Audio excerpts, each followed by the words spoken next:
Welcome back into another edition of Prime Sports World as we're dropping a double dose of Prime Sports World on you today.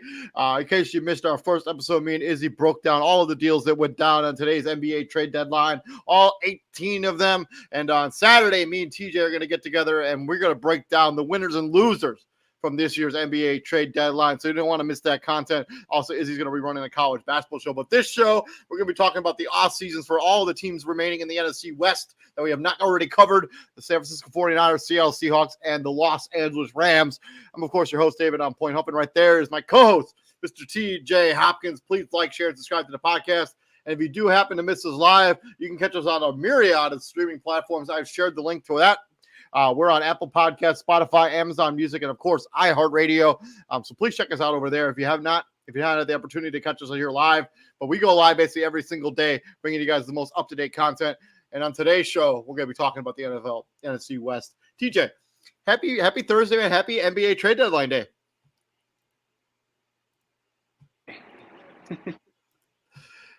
Man, so I had to deal with a literal shit show at work today, and I literally could not. I had to mute all of my group chats because they were just blowing up with NBA trades, and I'm like, if I don't mute these chats, I'm gonna get fired. I definitely put my phone on do not disturb. Yeah. Mostly because I had class this morning, so my class runs. It's just an hour and a half. It runs from 10 to 11:30, and I get out of class, and like here it comes. I had like a million messages in all of my group. I'm like, man, this is a good thing I muted this chat because if I had to deal with so much at work today. But it was a good day at work, and it was also a very good, interesting NBA trade deadline. Something we're going to get into on Tuesday. Talking about the NFC West, probably one of the more semi-disappointing divisions this year with Arizona and Los Angeles Rams. Also, we did the Cardinals a few weeks ago with the Rams, extremely disappointing. Seahawks overachieving. The San Francisco 49ers seem to be the cream of the cream of this division. But we're going to start the Los Angeles Rams. This is the team that had the worst division of these three teams. Their draft capital is on the screen right there. Obviously, no first-round picks because they don't like first-round picks and don't like draft capital. Their notable free agents are right there on the screen: Taylor Rapp, Troy Hill, A'Shawn Robinson, who's defensive end, and Matt Gay, their kicker. The projected cap space, negative $15 million. It's not exactly what you're looking for. Head coach Sean McVay, I have an asterisk next to his name because he was entertaining retirement. I have not heard anything since, but it could still be a thing where he ends up retiring before the season starts. Les Snead is their GM. Kevin Demoff is their team president. How should the Rams approach free agency and the draft, TJ? Hey, well, there should also be an asterisk next to Aaron Donald's name too. He kicked the tires on a possible retirement as well. Also, haven't heard anything since that, so I guess him and Sean McVay are going to be there for the long haul. The first thing you have to do, because free agency is first, you got to get that cap number positive. And you have to do that by unloading some of those big contracts that you have. Yeah, they have some real decisions to make when it comes to some of the money on their books. Some of the players that could become cap casualties because their cap space is not ideal. Jalen Ramsey. I mean, Malcolm Brown is a guy. It's some. Brian Allen is their starting center, $4.6 million. Tyler Higbee is a guy they could cut to say $3.4 million. Cam Akers is a guy that could cut to say $1.5 million. And according to Pro Football Network, their cap space is actually less dire than what I just have on the screen there. It looks like they're going to actually have $2.7 million in cap space, not the negative 15 that I first reported when I pulled up this link. It's 2.7. It might as well be negative. You can't. What? No, it's nothing. That's one person. That's one contract. I mean, depending on how it could be a bunch of rookie contracts who spend it out, but yeah, it's not exactly the ideal situation. But yeah, their free agency goals. Yeah, you have to take a look at this roster and be like, what can we afford to do without? I mean, is Jalen Ramsey still worth what they're paying for him? or could he be somebody that could be available in a trade?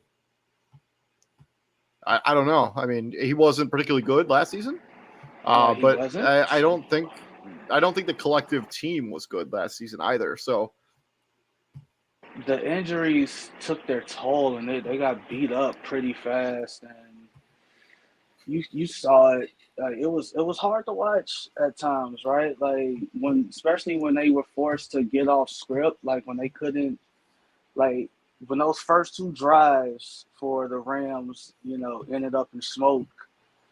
Anything after that, it was pretty tough to watch, and most of that was because of the injuries, right? yeah, Cooper You Kupp went down. I mean, Allen Robinson got injured too, but he wasn't particularly good before he got hurt. And they had injuries on the offensive line, and whoever they tried to play at left tackle never really worked out. I think if you're in the draft, I right. think that's the area that you need to address the most when it comes to this team. This offensive line was one of the worst in the league. On their current ESPN depth chart, they have the same guy playing center and right guard for them right now. I feel like that's not going to work. All right, where do you play him? But No, to they have Cooper Coleman. They have Coleman Shelton playing center and right guard right now. and the Cooper Cup point was like it got so bad to a point with him, like he had to come back super early. He didn't. Cooper Cup had a high ankle sprain. He probably missed a high ankle sprain. Usually takes like I think he missed like 1 weeks. week. Yeah, a high ankle sprain usually takes like 6 weeks to fully recover from. He was back in he had to come back in like 2. And it's like, dude, how are you doing this? Like, Yeah, I mean that's because they didn't have the depth at the wide receiver position. But if I'm the Rams, the thing that I'm trying to approach in free agency and in the NFL draft is the offensive line. They took a major step back from the team that won the Super Bowl to this particular year. I mean, obviously, when you lose a future Hall of Famer, those guys are hard to replace, but they weren't even close. I like to your point about Allen Robinson. Like, obviously, it was a super disappointing season for him. But let's be real about this. They don't sign Allen Robinson if Odell doesn't Correct. tear his ACL. But even if you told me Cooper Kupp was going to get hurt, and you still had a receiving room of Allen Robinson, Van Jefferson, Ben Skoranek. and Ben Skoranek, and Shout out to Fort Wayne. Ben Skoranek from Fort Wayne. and some other guys, like that's serviceable, and Tyler Higbee at the tight end, like that's serviceable. That's serviceable. Tutu Atwell is a guy who drafted pretty early in a couple of years. He hasn't really panned out. I think you also offensive weapon. I mean, the running back room with the Cam Akers situation, and then they just released Darrell Henderson for literally no reason whatsoever. Just very confusing if you're a Los Angeles Rams fan about the way they handled themselves this past season. Luckily, they got the Super Bowl. This would be a dire situation. So, like, we also don't know. We made fun of Les Snead for the F them picks T-shirt because it was cute, it was funny, it was a bunch of that stuff. Like, it was like, this is like, quote unquote, the price of winning. Like, this is what you have to do. Now it's kind of like you wish you had some of them picks, right? Yeah. And I think they need to address the edge rusher. They were never able to replace Von Miller, even though that would have been quite the task. But Leonard Floyd was not good this season. It had a lot to do with the fact that he didn't have Von Miller on the other side of the ball. Bobby Wagner was a very good signing. He played well this season. But yeah, this defense definitely regressed. This offense regressed. Talk about priorities when it comes to this team. Top 3 priorities. Offensive line, like, they never replaced Andrew Whitworth. They did a poor job of prepping for that. Like, when Andrew Whitworth gets to 38 years old and you're like, we love you, but and we're glad you're still playing. Don't get me wrong, but we got to start prepping for your eventual retirement. Like the guy that they have. It's the same situation the Steelers found themselves in when Ben Roethlisberger walked away. Perfect example. It's like, all right, we got to start getting some.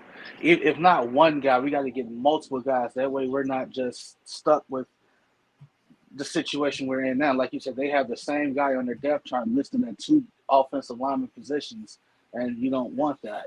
So, like, top priority, I agree with you on 1 is fix this offensive line. I think my second priority for them would just be stay healthy. Like they got the pieces to be competitive. They were just all beat to hell. And Like Staff, that's what comes off. You take a long trip through the playoffs the year before, and then you go jump back and you play, the first game of the next season, and you don't play at all in the spring in the preseason, so your body never really gets used to taking those hits, and then all of a sudden you take those hits and you get hurt immediately. It's going to be tough for them to I think. rebuild this Oh yeah, offensive line given their draft capital, but already.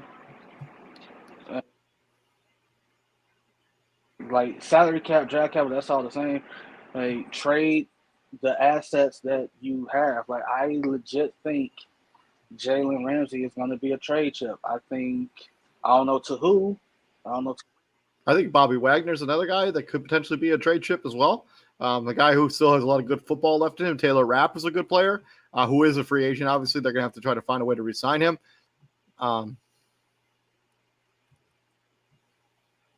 They got their work cut out for them. Yep. For me, top three priorities. Yeah, I'm going to go with you. I'm going to agree with you. Offensive line woes. I think they have to figure out exactly what the timeline is for Sean McVay and Aaron Donald on their careers. And then the three, I think they need to figure out this edge rushing position. They need to get somebody who's going to put a little bit of fear into the other side of offenses that can generate a pass rush. They can take on double teams. They need to figure out who that other edge rusher. I would even think that's maybe even more of a priority than the offensive line. Even though the offensive line as a whole is bad, but they need a dominant edge rusher. They're better when they can get pressure under the quarterback. This defense is better when they are generating a pass rush. They would have a top 10 pick, but you look at a team like Detroit, who caught a lot of people by surprise this season. Now they're just like that pick that was supposed to be the Rams goes to them, and they're like, if you're the Rams, you're looking like, damn, I ain't expect to get them top 10 talent. Like if this pick is a late first, you're not really losing too much sleep. I mean, it's the sixth overall pick. That's going to be that's a franchise player. Yep, 100%. What do you think they do with Baker Mayfield? I don't. If Stafford gets hurt again, I need that reliable, quote unquote. That's what Baker Mayfield's role is now. I hope he don't go into camp if they keep him, thinking he's the. Well, I think the paycheck that Matthew Stafford is making should keep him in check. Let's swing over from the Los Angeles Rams. Let's talk about the Seattle Seahawks, the absolute surprise of this division last year. There's their draft capital. They have 2 first-round picks, one of them from the Denver Broncos as part of the Russell Wilson trade, and then they have their own pick as they made the playoffs this year. They're notable free agents right there on the screen: Geno Smith, Poona Ford, and Austin Blythe. Their projected cap space at $31.3 million. Their head coach is Pete Carroll. John Snyder is their GM. Chuck Arnold is this team's team president. How should the Seattle Seahawks approach free agency and the draft, as they really overachieved this season? And Pete Carroll should really get a pat on the back for the job he did coaching this team this season. If I was Seattle, how would I approach this? All right, well, the first things first. Do you pay? Well, you have a top whatever draft pick. I forgot how high. Fifth. They have the fifth right? pick. So like that's prime top quarterback position, right? If you so choose. That's why I say, what you pay Geno Smith? Do you give Geno Smith and if you do pay him, how long is that deal? Excuse me. I think that when it comes to Geno Smith, I think you sign him to a 4-year deal with opt-outs after the second and third season. And I think if he plays well enough to continue to be your starting quarterback, I mean, yet you give him 2 seasons. Like if you can prove yourself in 2 years, you could be the guy. I would still think about drafting a guy, maybe not in this year's draft, or at least not with either of those first 2-round picks, because I still think they have some holes. I think they could, bolster up this offensive line a little bit. And even though their tackles they drafted in this year's draft played extremely well, I think they still need to get another edge rusher as well. I think they could use some secondary help, even though they also had a guy who was going to be evolved in Defensive Rookie of the Year who played well this season, Tariq Woolen, who's played pretty well. I think if with the fifth overall pick, I don't think you want to go because if you draft a guy that high, the pressure to play him is going to be. Oh, I completely agree with you. I don't think you take a quarterback in this first round. I think if you get somebody later, I can't remember who. I don't have the list of quarterback prospects in front of me. But If you get a Cam Rising, the went to Utah. If you get a Cam Rising in like the second or third round, there's little to no pressure to play him out the gate. Like you can get away with, like you say, stashing him for 2 years while he learns the ins and out of the offense. This is a team we mocked them, we made fun of them for the level that they had. They had 5 picks in last season. You have some teams that go 5 picks in a round.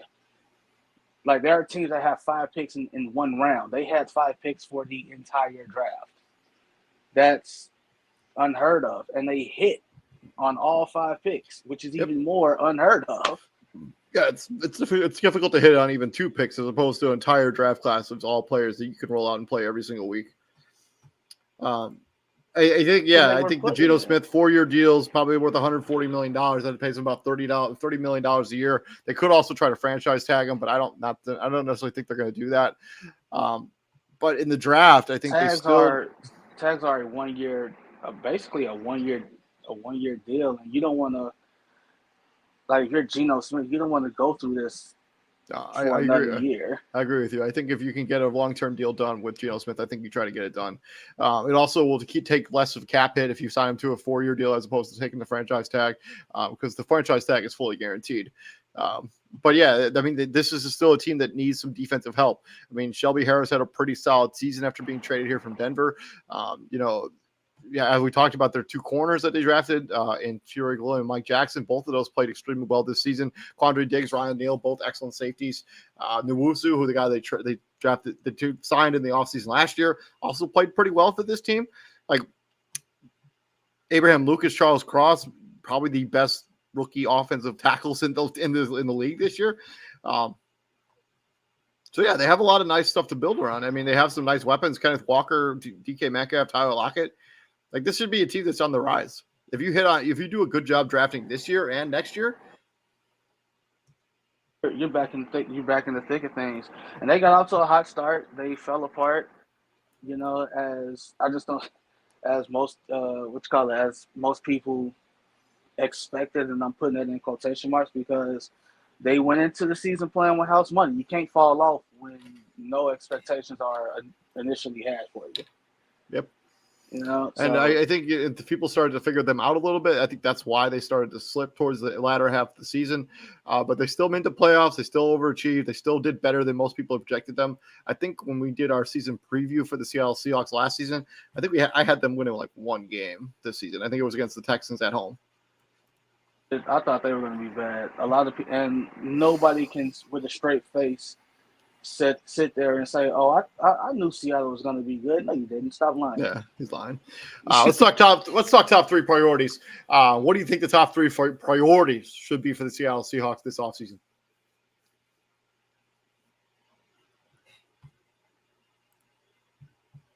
Did this past season. Don't get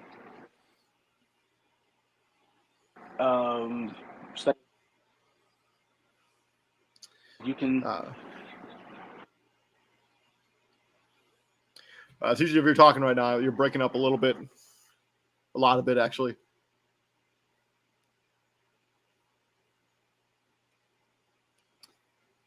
I think I just lost TJ. He'll have to jump back into the show. TJ, come back again. I think I lost you there. My top 3 priorities for the Seattle Seahawks, I think, is still to continue to bolster this offense and defense in the trenches through using the draft capital that you got out of the Russell Wilson trade. You have an additional 1st-round pick this year and an additional 2nd-round pick this year as well. You have the draft capital to continue building up this team in the trenches. I like what they have at the linebacker position. I like what they have in the corners. I like what they have at most of the skill positions. It's in the trenches where I have the most concerns when it comes to offensive line, when it comes to their defensive line. Just continue to get a better edge rusher. Darrell Taylor is still a good football player, but I think you need somebody a little bit better when it comes to getting pressure after the quarterback there in Seattle. Puna Ford is going to be a free agent. You probably will not resign him. Quentin Jefferson is a solid player, but nothing special. Yeah, I just think that you eventually you need a really good pass rusher. I'm not sure who's going to be available there. Welcome back into the show, TJ Hopkins. But yeah, if I'm Seattle, my number one priority is building this team up in the trenches, getting those offensive linemen, getting those defensive linemen. Number two, I think should be finding a good, reasonable number to bring Geno Smith back on. I think that 4-year, $140 million contract with maybe like $80 million of that guaranteed with opt-outs after the second and third season. So, if he has a down, if he plays well next season, he gets another season and he continues to it's like one and done, like put team options in the NBA. I know the contracts in the NFL usually aren't structured that way, but that's exactly how I would structure Geno Smith's contract. That's for damn sure. And we'll see how he ends up playing out that. And number three, I think I'm not really sure. I mean, find out if Pete Carroll wants to continue coaching this team and how long he's going to still be the coach. Because I actually think Seattle's done an excellent job building this roster, especially over the last couple seasons, over the last 2 seasons, really, where you got the weapons there on offense. You got now you just build up the offensive line, build this team up in the trenches. I like their secondary. I like their safeties. TJ.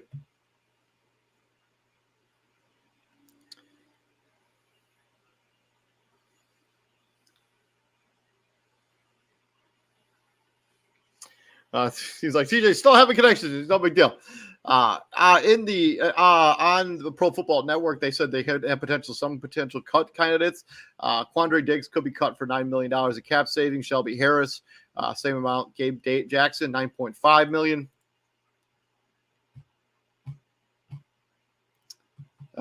They could cut Quentin Jefferson and save $4 million. Gabe Jackson, $6.5 million, and Brian Moon, $2.8 million. Their biggest needs heading into the offseason: edge, safety, guard, wide receiver. I don't really see that as a big need. In corner, I also don't see corner as their biggest need either. But we'll end up seeing what ends up happening with Seattle. Top 3 priorities for me is build this team up in the trenches, find a good number for Geno Smith, and number 3. I guess find a dominant edge rusher. I think you need to have a guy who puts the fear in the offenses. That is going to be a good edge rusher for this team in the future. Get me somebody that I think could be that guy. I think I lost TJ here for the rest of the show. Unfortunately, I don't know if he's going to be able to come back in.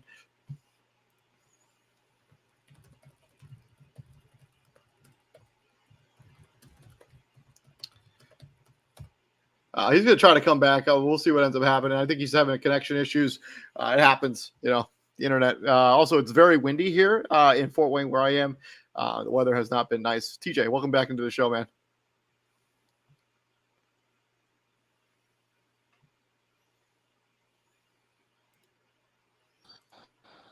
Hey, man, what's up?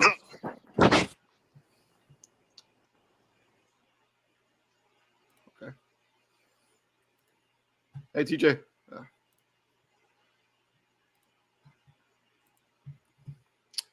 All right, anyways, let's move on from the Seattle Seahawks. Let's talk a little bit about the other team in that division, San Francisco 49ers. I got to fix that graphic. Just give me just a second here. But yeah, San Francisco 49ers, you can see their draft capital there on the screen. They did not have a pick in the first 2 rounds, but they used those to get Trey Lance, and they used those picks to end up getting to getting Christian McCaffrey, a player that helped them get into the NFC Championship game, player that they probably wouldn't have been in the position that they were in without him. Their notable free agents are right there on the screen. Jimmy Ward, Jimmy Garoppolo, Emmanuel Mosley, which I also misspelled that name, but Alzi Alshir, who's a very good linebacker, Mike McClinchy, who's been linked to the Chicago Bears, projected cap space $13.7 million. Kyle Shanahan is the head coach. John Lynch is the GM. Al Gouda is the team president. And the question is, how should the San Francisco 49ers approach the San Francisco 49ers approach free agency and the draft? I think the number one thing that they're going to have to try to figure out here is who is going to be the starting quarterback for the San Francisco 49ers. Because, they drafted Trey Lance with a very high draft pick in the first round, traded up to get him, moved draft capital, future draft assets. to get him. And now, he gets injured earlier this season. Jimmy Garoppolo steps in, plays pretty well. He gets hurt. Then Brock Purdy comes in and plays pretty well. He ends up getting hurt in the NFC Championship game. Is a UCL tear, is going to need surgery on that UCL tear. So his future is very much up in the air when it comes to the San Francisco 49ers. Jimmy Garoppolo, as I mentioned, is a free agent and probably will not be returning to this team. So they have to figure out who before we even talk about free agency in the draft, we have to figure out who the starting quarterback for the San Francisco 49ers is going to be next season. Is it going to be Trey Lance, who you move draft capital to try to get? Or do you try to trade him, maybe see what his value is? Or do you think this is Brock Purdy's job? Has he played well enough down the stretch of this season to earn that job full-time, even with Trey Lance returning from injury? I don't know. That question is not for me to answer. I think if I was the one making this decision, which I clearly am not making this decision, I would keep Brock Purdy on the team, but I would give the reins back to Trey Lance. You gave up too much draft capital. You gave up too much stuff to get him, for him to kind of let him fly away. So I think it'll be interesting to see what happens here with the San Francisco 49ers, especially at the quarterback position. Outside of the quarterback position, when we talk about how they should approach the free agency in the NFL draft, this is a team that still has some question marks. They have a secondary. Jimmy Ward, as I mentioned on the screen there, is going to be a free agent.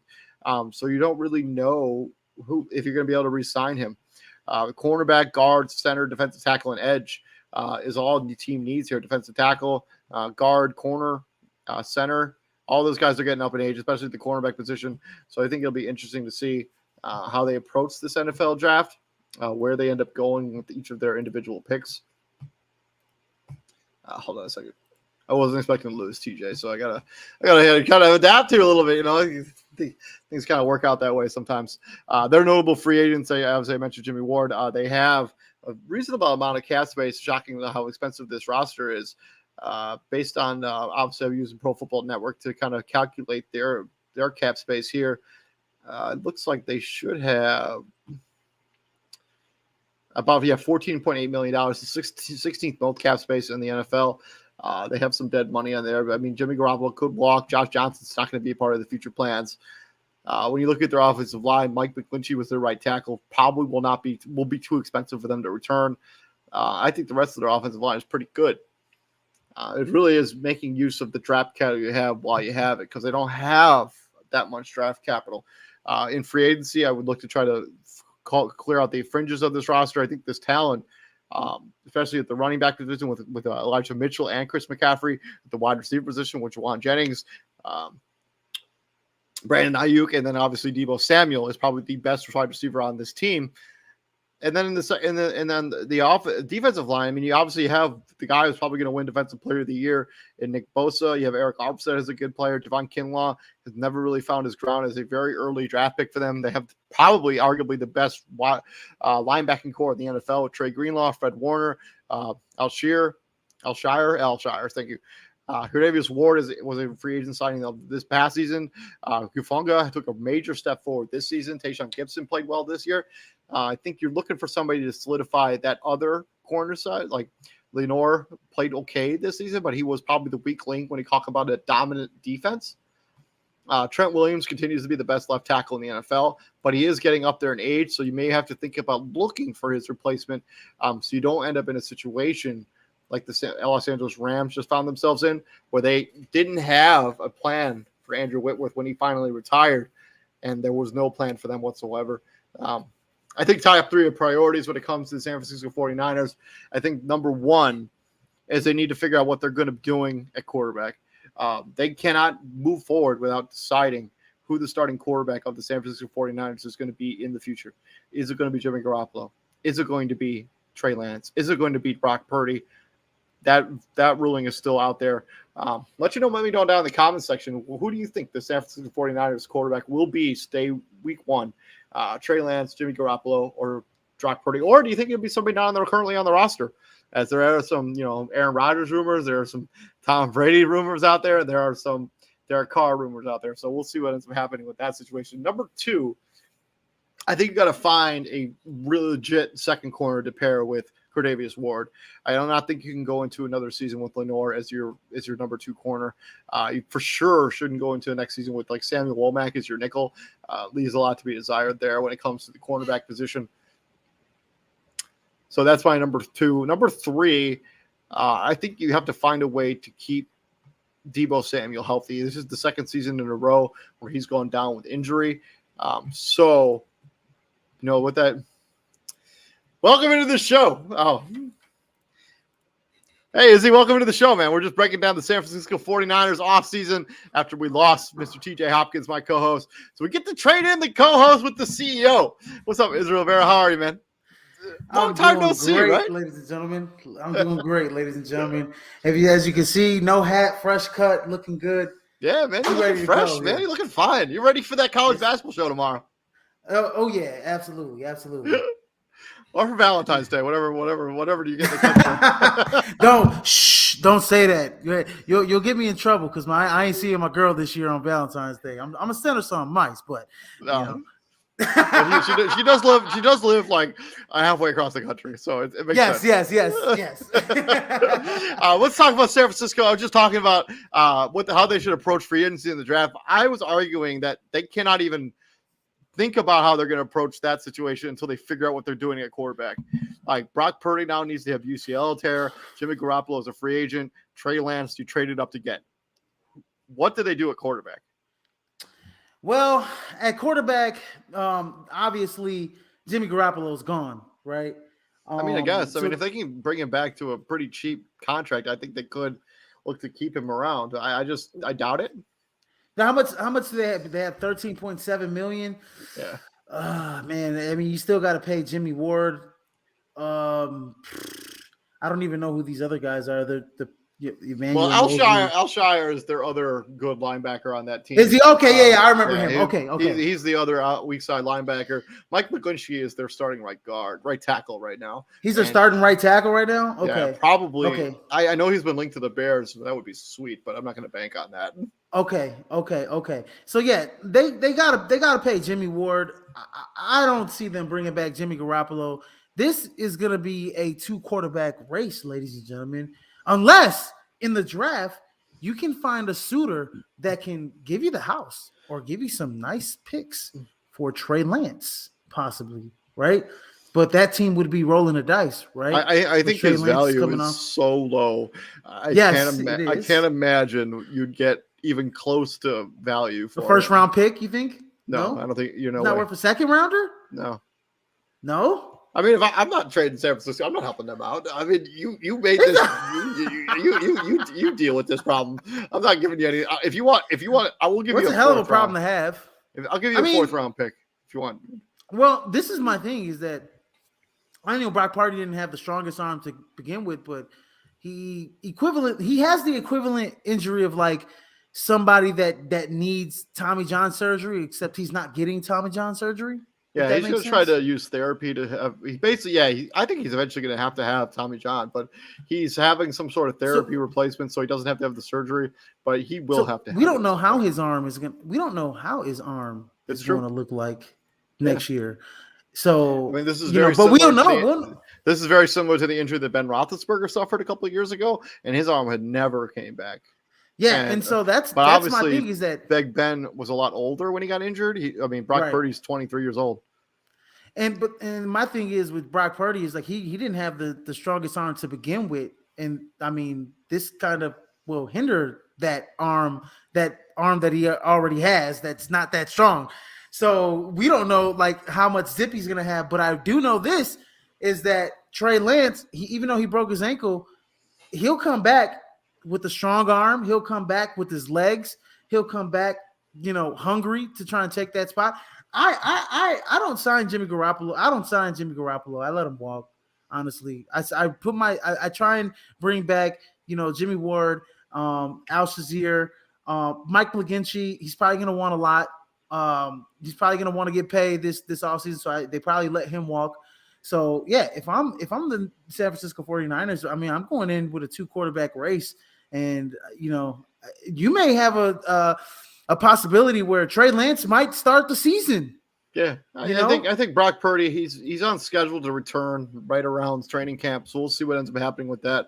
So talking about free agency and the draft, obviously they don't have that much draft capital, they don't have that much free agency, but they do have some team needs, as I mentioned before you got on the show. I think they could use some offensive line help, and they could use a second corner outside of Kadarius Ward to kind of bolster that secondary a little bit, because I actually think they're pretty good elsewhere. Yeah, they're pretty solid. They're pretty solid everywhere. Front sevens just lights out. I mean, they have two. They have Fred Warner. They have Joey Bosa, who just won DPOI. He did win it, ladies and gentlemen. Yeah, he won it. Yeah. Okay. Won DPOI. I mean, you have you got Travarius Ward at corner. So yeah, I think depth at corner. We don't know, what Jimmy Ward's gonna want. Jimmy Ward, I'm assuming Jimmy Ward's gonna want to get paid. I mean, he was, voted in as top 100 player by his peers, whatever that, however that goes, it floats your boat. But Jimmy Ward is expected to, get a nice little check this offseason. So they are gonna have to address that cornerback need. They're gonna have to address maybe some depth on that maybe a tackle, a guard. But this is a team. This is doesn't have many holes, man. Yeah. Honestly, I mean, you got Christian McCaffrey. You have Deebo Samuel. You have Brandon Ayuk at wide receiver. You got George Kittle. You have all the weapons that you need to have. You have arguably the best tackle in the game in Trent Williams, right? And so, I mean, Nick Bosa won this award 20 minutes ago. Man, shout out to him. Good for him. Shout out to Nick Bosa. Yeah. So I have to say, man, you got to get depth on at the tackle positions, and also get depth at the cornerback position. I agree with you. Moving over into top 3 priorities, I said my number 1 priority before anything else is figuring out this quarterback position. Is it going to be Brock Purdy? Is it going to be Trey Lance? My number 2 was finding an heir apparent to Trent Williams. He's not going to play forever. I don't know if you want to get into necessarily a situation like the Los Angeles Rams find themselves in, with no plan to replace Andrew Whitworth. Trent Williams. And number 3, I said find that other nickel corner. Find cornerback depth. You need somebody you can rely on. That isn't, whoever they had on the roster this past season.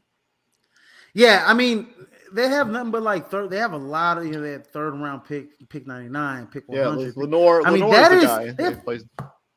They have 3 third-round picks. I mean, I just want to say, they can package those up and possibly move into the 2nd round, maybe a late 1st rounder. Yeah, I can see that happen. Realistic. That is definitely realistic for the 49ers. And if they do so, I would love for them to go, get the godly. I don't know these guys' names off the top of my head. They're not going to get the Joey Porter Juniors. They're not going to get the Chris Gonzalez or the Devin Witherspoon, but they can at least, they can try and get, the kid from South Carolina, who is probably going to be a late 1st rounder. I mean, they can, try and get, the guard from Florida to bolster their guard spot. There's a variety of ways that the 49ers can go with their draft, especially with those 3 third rounders that they have, which I do think they are going to package up. But if they decide to keep them, having 3 third rounders is a luxury.